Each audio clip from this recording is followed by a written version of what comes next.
My true story, from New York. At my son's promotion party, they asked me to wait in the kitchen for a while. So I did, while quietly signing the house over to myself. Could someone tell her the kitchen's over there? This isn't bingo night. She's just here because she won't die. I mean, how long does it take for one person to go? I was standing just inside the entryway of my own house when I heard that. Not a rented hall, not a venue Brian had booked with his big new salary. No, our old home on Hamilton Avenue in Brooklyn. The house his father and I bought in 1981. The house I scrubbed baseboards in while carrying him in my belly. The house I paid the taxes on for 32 straight years. That house. I had dressed carefully that afternoon. My best navy blue skirt, the one with the delicate stitching I added myself. Pearl earrings Richard gave me for our 20th anniversary. I even curled my hair, just a little. I wanted to look presentable. It was my son's promotion party after all, a vice president now, some finance firm on Wall Street. Vanessa had told me they were inviting his colleagues, only a few dozen, she said. Just let us handle everything, okay? I asked her if she needed help with the food, the setup. She smiled, thin and tight. No, just enjoy the day, she said, in that tone that means the opposite. Then she added, just be sure to be ready by 6, and please, don't wear those orthopedic shoes. There'll be photographers. Photographers? For a house party? I should have known. When Vanessa plans something, it isn't to celebrate, it's to compete. She'd spent the past 5 years transforming Brian into her version of polished. New suits, expensive watches, a personal stylist, even a speaking coach. And now, this party was her big finale. When I arrived at the house, guests were already parked up the block. Most cars I didn't recognize. A valet, yes, they had hired a valet, took my keys and smiled at me kindly, probably assuming I was someone's grandmother who had wandered in. I walked up the front steps slowly, clutching the apple pie I'd made that morning. Brian loved my apple pie growing up, said it tasted like Christmas. I brought it, thinking it might end up on the dessert table. It did not. When I stepped inside, the house looked different. All my old paintings were gone from the walls, replaced with abstract art that looked like confusion made permanent. The furniture was sharp-edged and glossy. The scent of cinnamon that used to linger in the hall had been replaced by something artificial, lemony. Too clean, too cold. A group of women in stilettos stood near the dining room, sipping wine. One of them, pointing at me, said, "Could someone tell her the kitchen's over there? This isn't bingo night." The other laughed. "She's just here because she won't die." Then another, "I mean, how long does it take for one person to go?" I stopped moving. Not because I was hurt, no, not at first, I was confused, because the woman they were talking about was me. And the voices, one of them was Vanessa's.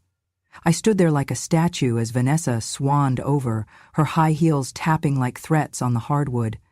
"Oh, you made it!" she said with false cheer. "Listen, could you just wait in the kitchen for a while? We're taking photos out here and it's kind of full. You know how these parties get." She didn't even wait for a response before turning back to her guests. "Just wait in the kitchen." I had spent over 4 decades feeding this family from that kitchen. Now I was being sent to it like I was a stain on the carpet. I turned and walked slowly down the hallway. As I passed the living room, I caught a glimpse of Brian. He was laughing with 2 men in suits. He looked taller somehow. His hair slicked back, polished, just like Vanessa wanted. He saw me. Our eyes met. He looked away. Not a nod, not a smile, not a "hi, Mom," just nothing. I stood in the kitchen and placed the pie on the counter. Nobody else was in there, except a caterer who barely looked up.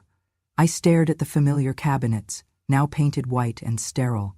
Vanessa had changed everything. No more chipped blue tiles, no more embroidered towels. This was not my home anymore. I wanted to cry. I felt the tears pushing behind my eyes, but instead I reached into my purse and pulled out a tissue. I dabbed, composed myself, and sat at the edge of a stool, out of sight, out of mind. I could hear them laughing, toasting. Someone tapped a glass and made a speech. It was Brian. "My success," he said, "is thanks to hard work and a vision for the future. I built this life from the ground up, and I'm not done yet." He built it? From the ground up? I built him. I worked night shifts to buy him his first suit. I skipped meals to afford his textbooks. I cleaned floors so he could go to college debt-free. And he stood out there in my house, pretending I did not exist.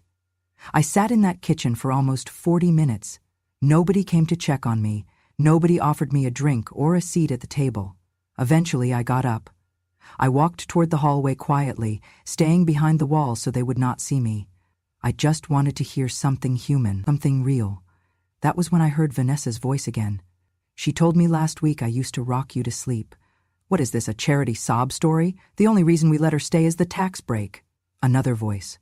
Once she kicks the bucket, I'm gutting this place, turning it into a Pinterest dream.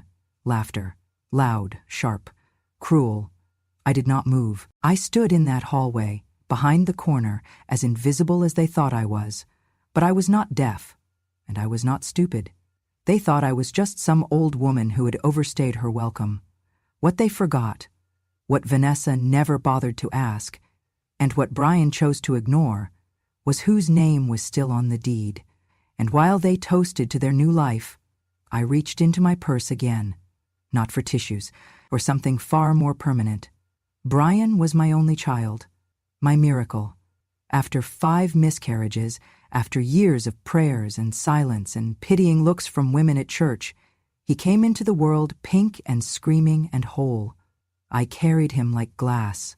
I rocked him until he stopped crying, even when I was too tired to lift my arms. And when his father, Richard, died suddenly from a heart attack at 52, I didn't fall apart. I couldn't. Brian was 10. He needed one parent strong enough for 2. I did everything. Sold the gold earrings Richard gave me on our anniversary to pay for Brian's textbooks. Took cleaning jobs I didn't tell anyone about just to afford his braces. I was the one who stayed up sewing the lining of his prom tuxedo when the rental arrived torn. I packed him lunch until the week he moved out. I never asked for anything back. Our home in Brooklyn wasn't just where we lived. It was our foundation. Richard and I bought it in the early 80s, back when the neighborhood was still filled with working-class families, and the sound of kids riding bikes past stoops. That house had seen winters when we couldn't afford heating and summers when we shared one fan between 3 rooms. But it was ours. We painted every wall with our own hands. Richard fixed the roof himself twice. We raised our son there. Every floorboard had a story. Then came Vanessa. I remember the first time Brian brought her over. She was polite, in a careful sort of way. Pretty, sharp-eyed, and full of ambition. She complimented the vintage charm of the house, but something about her tone made me feel like a museum piece. Still, I tried. I welcomed her with open arms. I even let her rearrange the living room to better suit entertaining. I didn't say a word when she boxed up my collection of family photos and replaced them with black and white cityscapes from IKEA. After their wedding, which they hosted at a vineyard upstate without a single family recipe in the buffet, they moved in. Temporarily, they said, just until they found a condo closer to the city. That temporary lasted years. Then one afternoon, Brian asked if we could talk. Vanessa stood behind him, silent but smiling. "Mom," he said, "there's an investment opportunity. The kind that could change everything for us, but the bank wants collateral. Real estate." I blinked. "So what does that mean?" He glanced at Vanessa, then back at me. "We want to add our names to the house, just temporarily. We'll refinance after the deal goes through. You won't have to move. You won't even notice a change." Vanessa added, "It's just paperwork. We'd never put you out." It wasn't the first time I had been asked to sign something for Brian. When he was younger, I had co-signed a student loan and later helped him qualify for his first car. He always repaid what he owed. So I said yes. I insisted on having the lawyer Richard once trusted review the documents. He confirmed the setup. My name remained primary. Their names were added for the bank's assurance. The agreement was limited. Revocable. Still, I made copies. I filed them in the drawer with Richard's letters. They got the loan. Brian bought into the firm. Vanessa posted about it on social media with a caption that read, "The beginning of our empire." The house began to change, slowly then all at once. The blue kitchen tiles Richard and I laid by hand were replaced with marble. The den where Brian once watched Saturday cartoons became Vanessa's content studio.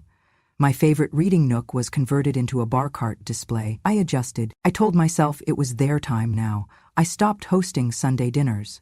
Vanessa preferred reservations. I stopped baking my pies. Brian said he was cutting sugar. I started eating dinner in my room, claiming I liked the quiet. But I missed the sounds. I missed being part of something. They assured me I was. Every time I questioned it, they said, "This is still your home." But it no longer felt that way. I began noticing little things. Vanessa referred to the guest room as the nursery, even though there was no baby. Brian showed the house to a colleague as if it were fully his. I overheard Vanessa telling someone on the phone, "Once we update the paperwork, we'll have more leverage." I kept quiet. But I began to prepare. I reviewed the papers. I scanned them into a USB drive. I reread the conditions. I met with Richard's old lawyer again and asked him a question I never thought I'd need to ask. What would it take to undo a favor? And now here we were, a house full of strangers in heels and suits, laughing in my living room, Vanessa beaming like she'd won something, Brian acting like he had built this legacy from scratch.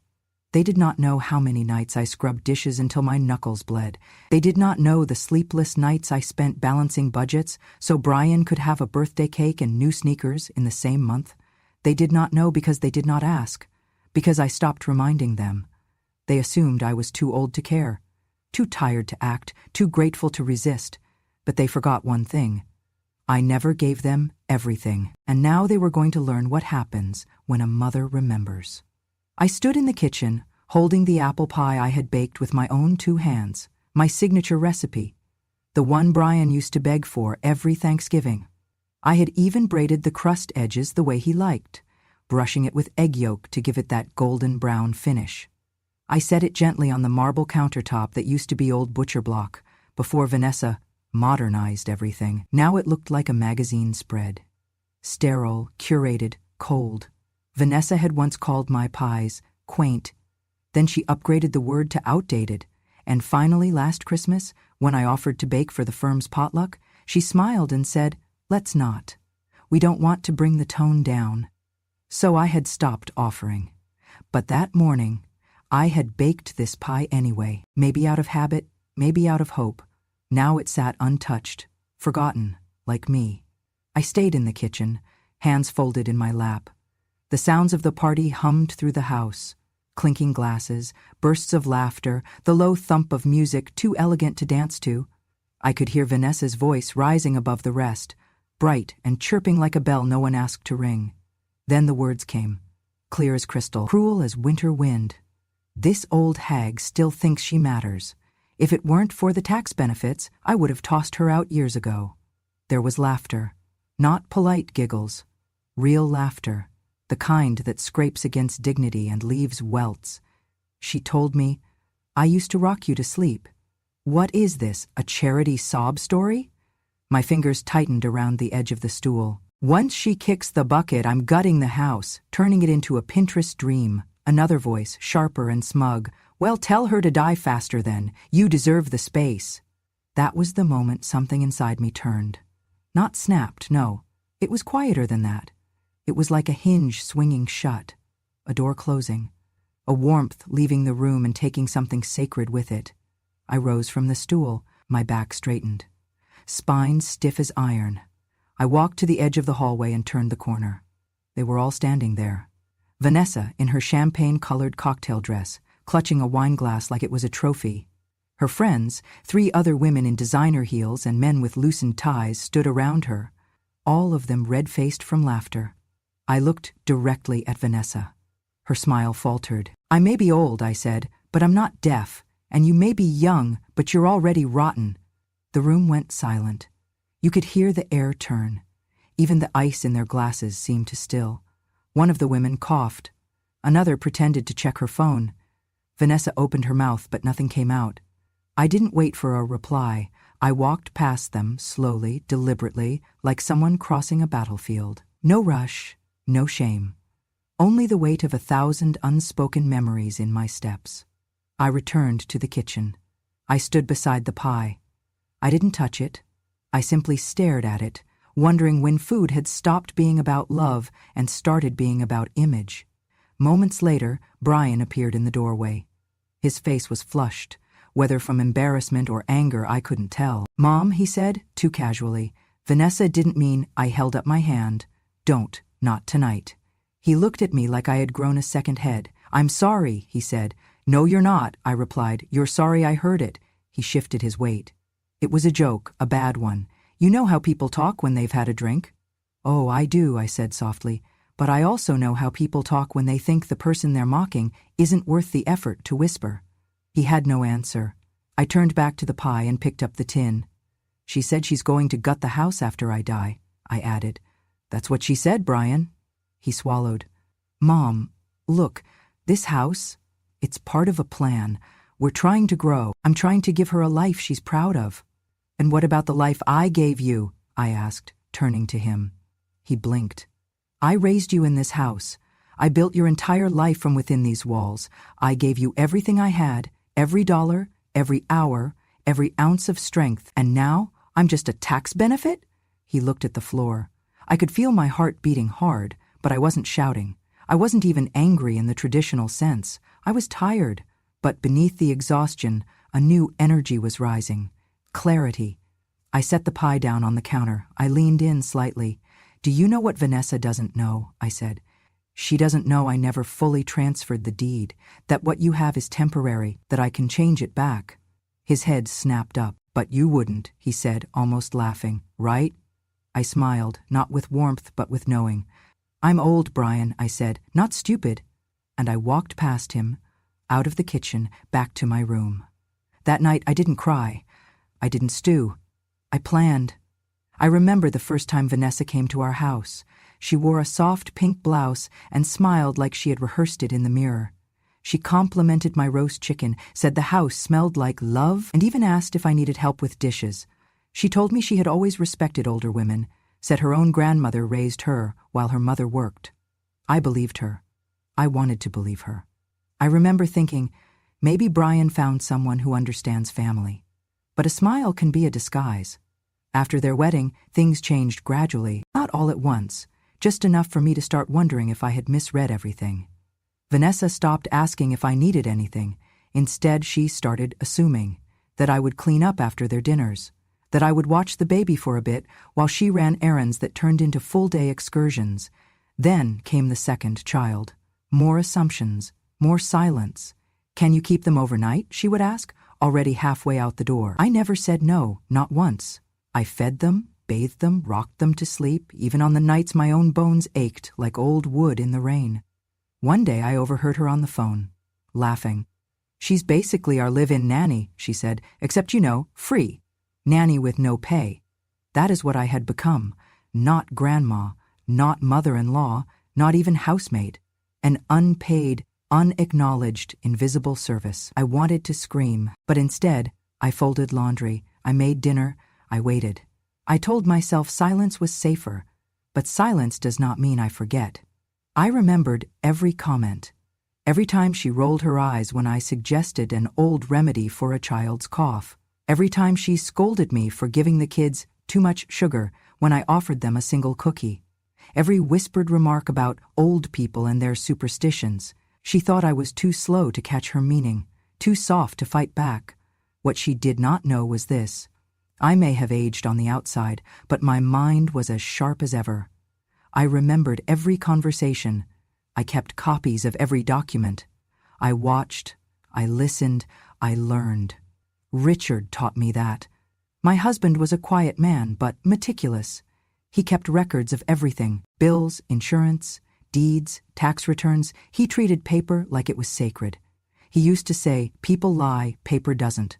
So when Brian asked me to sign the house over, I insisted we go through Richard's old lawyer. I had copies made. I read every clause. I kept the originals locked in a safe deposit box, just in case. Vanessa once laughed and told Brian, "Your mom still keeps paper files like it's 1992. She called me analog. I smiled and offered her tea. I didn't argue. I didn't defend myself. Because I knew. I knew there might come a day when I would need those papers. A day when memory would not be enough. A day when I would need proof. That day was coming. The older I got, the bolder they became. I overheard Vanessa talking about renovations. Big ones. "We could knock down this wall," she told a contractor, "expand the kitchen into the guest room, and eventually, who knows, an in-law suite for us when we're older." I was standing in that very guest room at the time. She didn't even flinch.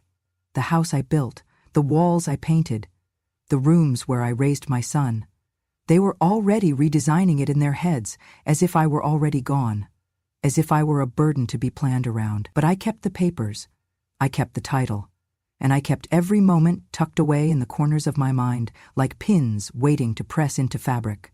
I was not going to explode. That was not my style. But I would not stay quiet forever either.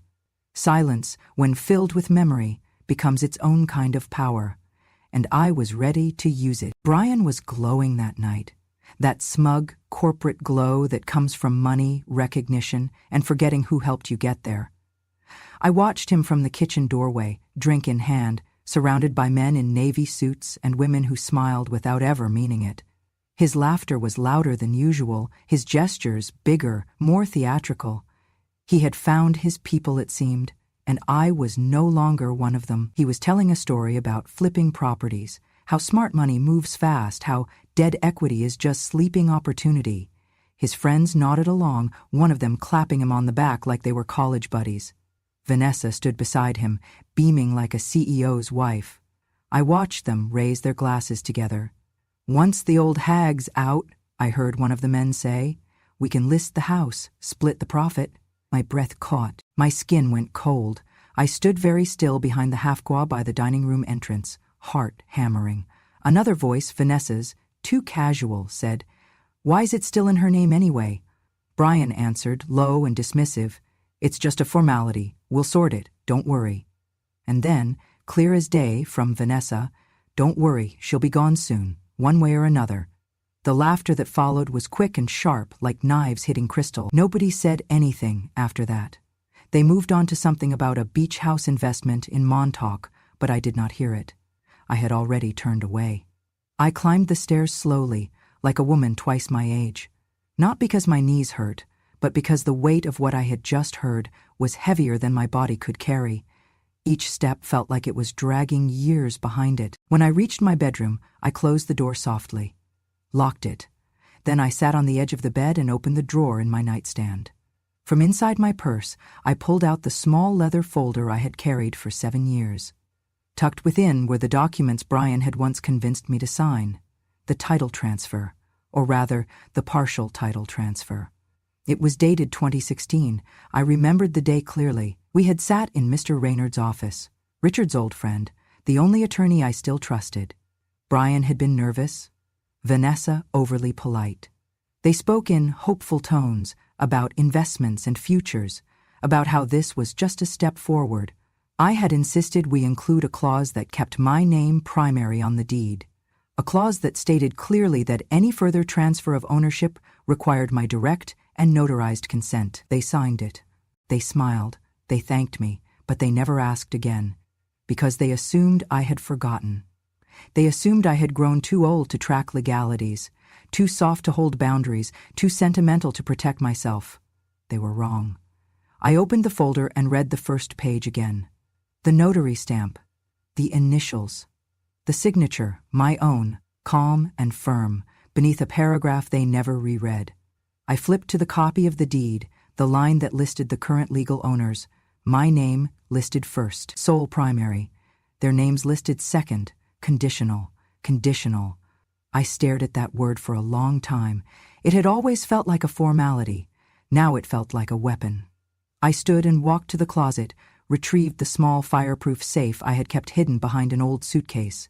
Inside was a USB drive, copies of every document scanned and organized. I plugged it into my laptop and emailed the files to myself, then to Mr. Raynard with a short subject line, "I'm ready now." Then I called his cell. He picked up on the second ring. "Mrs. Carter," he said, surprised, "is everything all right?"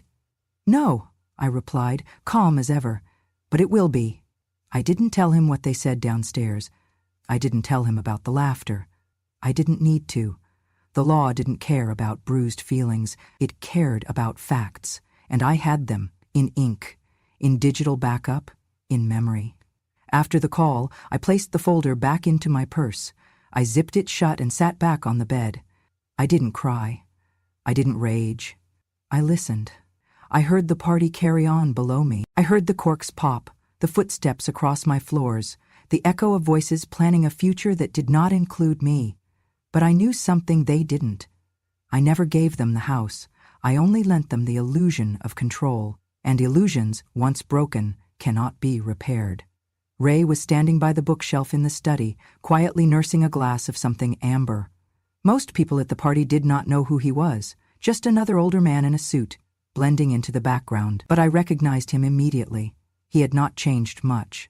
Thinner now, hair almost entirely white, but his posture was still firm. The kind of man who had spent a life reading fine print. He was Richard's best friend, the man who stood beside us at our wedding, who toasted us with a wink and a story about how Richard almost missed the ceremony because he got lost looking for the right tie. More importantly, Ray had been Brian's godfather and our family's attorney for 3 decades. He retired 5 years ago, but I knew he would not turn me away. I walked toward him slowly, past guests who barely noticed. He looked up as I approached. His eyes warmed, but his smile faded quickly when he saw my face. "Ray," I said quietly, "I need your help." He nodded once. "Let's step outside." We walked through the back door into the dark driveway, far from the music and the clinking of champagne glasses. The evening was cool and still. He opened the door to his car and turned on the interior light. "I brought the file with me," he said, pulling a slim briefcase from the back seat, "just in case." I looked at him, surprised. "You knew?" He nodded slowly. "I suspected. You don't invite a retired attorney to a party like this without a reason." He handed me the folder. I opened it. The documents were exactly as I remembered. Clean, complete, airtight. My original agreement from 2016, the conditional title clause, the notarized signature lines. And now, a new set of forms, a full retransfer of ownership, returning the deed solely to me. No more conditions, no more borrowed trust. I took a pen from my purse. My hand didn't shake. "I want to sign it tonight," I said, "before midnight." Ray handed me a hardboard to lean on. He stood beside me like a wall, firm and silent, bearing witness. As I signed, something inside me shifted, not anger, not revenge. Clarity. Weight leaving. Truth returning. The sound of my pen against the paper felt louder than the entire party behind us. He notarized the signature on the spot, stamped it, dated it. He then pulled out another envelope already prepared. "Just in case," he said, handing it to me. I opened it. Inside, a formal letter of eviction, drawn on the grounds of breach of informal tenancy and abuse of trust. It listed Vanessa and Brian by full legal names. It included attachments, quotes from recorded conversations, a summary of witness statements, and a clear outline of their conditional occupancy. It stated in plain language that they were to vacate the premises within 72 hours or face formal removal proceedings. I looked at Ray. "Are you sure it'll hold up?" He didn't hesitate. "It'll hold. You never relinquished full ownership. You offered temporary occupancy under familial trust. That trust has been broken, and I'll testify to it." I nodded. Then I asked the hardest question. "Do you think Brian will ever forgive me?" Ray was quiet for a long moment. "I think," he said gently, "one day he'll understand. Maybe not now, but one day he'll realize what it cost you to let him make those choices, and what it cost you to stop letting him." I closed the folder, placed it back in my purse. My hands were steady. "Thank you," I said. "Not just for this, for remembering who I was before they made me small." He reached out and touched my shoulder. "You were never small. You just forgot how loud your silence could be." We stood there a moment longer, surrounded by crickets and distant music. Then I walked back into the house, not as a guest, not as a burden, not as a woman waiting in the kitchen. I walked in as the owner. And no one saw it coming. The next morning was quiet at first. The kind of Sunday morning that used to mean pancakes and cartoons and the soft shuffle of slippers across the floor. But by 8:17 a.m., that silence shattered. Vanessa screamed first. I was already awake, sitting at the breakfast table with a cup of tea, Earl Grey, no sugar. I had laid out the Sunday paper, untouched. I did not need the news today. I was the news. "What the hell is this?" she shrieked, storming into the kitchen with a crumpled envelope in one hand and fury in the other. "Eviction? She can't do this! This house is ours!" Brian followed close behind, his face pale, still in his pajamas. He looked like a boy again, not the man who had stood in his pressed suit and bragged about real estate portfolios. I held myself back, just my son, caught, cornered, and suddenly unsure of what he thought he owned. He held the notice in both hands, reading it again, like the words might change if he blinked hard enough. "Mom," he said, voice hoarse, "is this real?" I looked up from my tea. "It is." Vanessa stomped forward, slamming the paper on the table. "You can't just throw us out. We have rights. This is our home." "No," I said slowly and clearly, "this is my home, but your name isn't even." I reached into my purse and slid the new deed across the table. Fresh ink, fresh notarization, the final signed transfer. From me to me. Vanessa stared at it like it had bitten her. "This has to be illegal," she whispered. "You're just an old woman. What lawyer would even—" "Ray," I said, interrupting. "You remember Ray, don't you? Brian's godfather, the man you said was too senile to be helpful last Christmas? He handled everything. He was at the party last night just like you wanted. You wanted guests." Vanessa looked like she had been slapped. Brian slowly sank into the chair across from me, the eviction notice still trembling in his hand. "Me," he said in a low voice. "This is my fault. I let it get this far. I didn't mean for it to." "But you did," I said softly. "You may not have meant the worst of it, but you stood by and watched. And when she spoke to me like I was nothing, you stayed silent." He lowered his head. "I never wanted to hurt you, and yet," I said, "you did." The room was quiet again. Vanessa was pacing now, muttering to herself, phone in hand. She was already trying to call a lawyer, a friend, someone who would assure her that the law could be bent to match her ego. But the papers didn't lie. The conditions had been violated, the trust broken, the rights revoked. They had 72 hours to leave. Brian finally looked up. "What happens after that?" he asked. "You find your own place," I replied. "You build your own home. Not with my roof, not with my walls, and not with my silence." His eyes brimmed with tears, but he didn't let them fall. Vanessa walked out in a fury, slamming the door behind her. Upstairs, I could hear drawers being yanked open, the beginnings of packing, the first signs of departure. Brian stayed in the kitchen. "I wish you had told me you were going to do this," he said. "You never asked me what I needed," I replied. "You only ever asked what I could still give." He opened his mouth, then closed it. He nodded, slowly, defeated, maybe, for once, listening. I finished my tea. As he stood to leave, I added, "You know what hurts most? Not the things she said. It's that you knew who she was and you let her speak for both of you." He turned back, eyes heavy. "I didn't know how to stop her." "You stop her by remembering who raised you," I said. "By remembering that your mother is not your burden. She's your beginning." He said nothing, just stood there for a moment longer, then walked away. I sat alone again, but it no longer felt lonely. Later that day, I opened the windows. The air smelled like spring. For the first time in years, I moved freely through my home. My home. I touched the walls without shame. I walked barefoot into the living room and sat on the couch without worrying about leaving a wrinkle in Vanessa's perfect staging. I breathed, and in that breath, I found something I thought I had lost. Not revenge, not pride, peace. They packed through the night.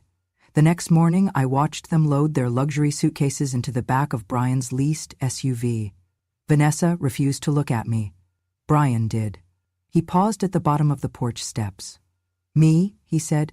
"I'm sorry." "I know," I said. "But sorry isn't a key. And this house, you don't get to come and go anymore." He nodded. One tear slipped out, but he wiped it quickly. As they drove away, I stood in the doorway in my velvet dress, the one Richard bought me on our last anniversary. I looked down at the steps where Brian used to leave his backpack, where I used to tie his shoes. I whispered, just loud enough for myself, "You wanted me gone. Now it's your turn." I stood at the front door, the same door where, 2 months ago, Vanessa had smiled at the photographer and said, "Could you keep her out of the frame? This is a family picture." The same door where I had stood with a pie in my hands and hope in my heart. but not today. Today, I wore the velvet dress Richard gave me on my 40th birthday. Deep burgundy, still soft, still elegant. It fit differently now. My frame was thinner, my shoulders more defined by time, but the dress held, just as I had. I stood tall, not out of pride, but because I wanted them to remember the last time they saw me this way, calm, composed, and unmovable.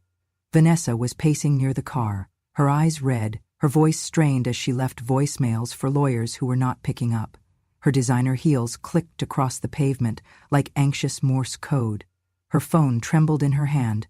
Brian emerged from the house, slower. His face carried something I had not seen in years. Not defiance, not ambition. Regret. A quiet, late regret that no speech could fix. He looked at me. His mouth opened slightly, then closed again. I didn't speak first.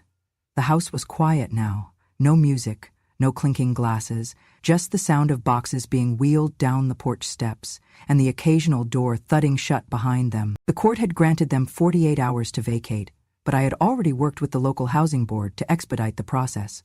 No lawsuits, no violence, just paper, just law, just memory, written and witnessed. The house now belonged to me, fully, legally, permanently, every title transfer reversed, every clause reinforced, every deception dissolved by the truth and a notary's seal. But I had not reclaimed all of it. I kept only half. The upper floor, the part Vanessa had once dubbed dead space, was now rented to a young single mother with 2 children. Her name was Elisa. She had applied months ago for a cleaning job Vanessa had advertised online. I remember overhearing Vanessa dismiss her after a 30-second glance. She doesn't fit our aesthetic. Now Elisa and her 2 little ones lived above me. I reduced her rent by 70% for the first year, not out of charity, but as a reminder that dignity can be shared even when respect is not. Vanessa had threatened to sue. She said the eviction was malicious.